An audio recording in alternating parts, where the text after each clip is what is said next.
Okay, good day everyone. Now, for today's video, ating sasagutin ang tanong ni Mr. Aris Del Rosario. Ito. Okay, ang sabi niya dito, can you also share what's happening internally to an individual system, why they are having these symptoms and manifestation? Okay, ayon sa pathophysiology ng ADHD, no? Iba ang struktura, functioning ng utak ng bata may ADHD. Ang prefrontal cortex, ang bahagi ng utak na responsable sa focus, decision making at impulse control ay madalas na mas maliit yung size. Mas mabagal ang development nito, no? At hindi ganun ka-active sa mga bata may ADHD. May differences din, no, sa basal ganglia at cerebrum, no, na may papel sa movement at self-regulation. Ang resulta nito, hirap sila sa impulse control, madalas ang paggalaw o pagiging restless.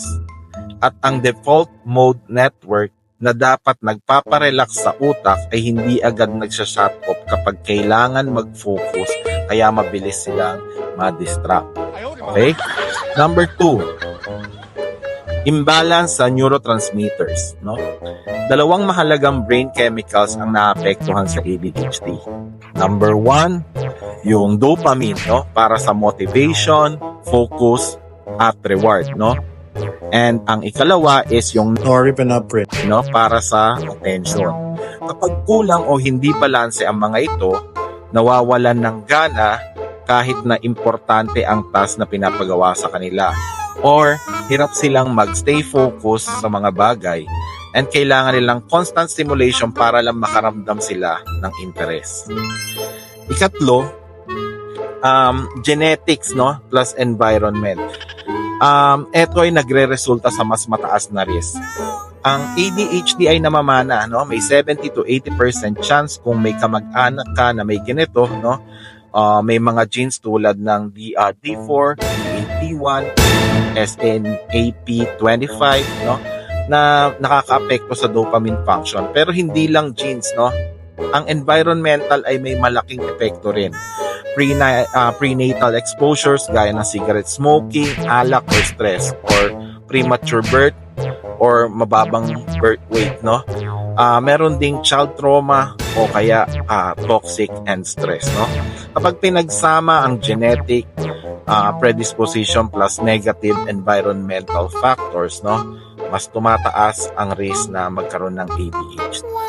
Pang-apat, neuroinflammation at immune system issues, no.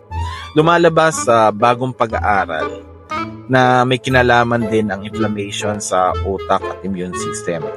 May kita sa ilang bata na may ADHD ang mataas na pro-inflammatory cytokines. Ang chronic inflammation ay maaaring makaapekto sa koneksyon ng utak at pagre-regulate ng dopamine.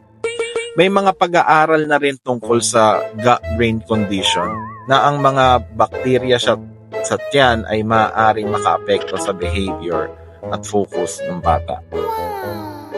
Maraming salamat sa katanungan ni Sir Aris. Yan po ang aking sagot. Sana po nakatulong sa inyo. Thank you.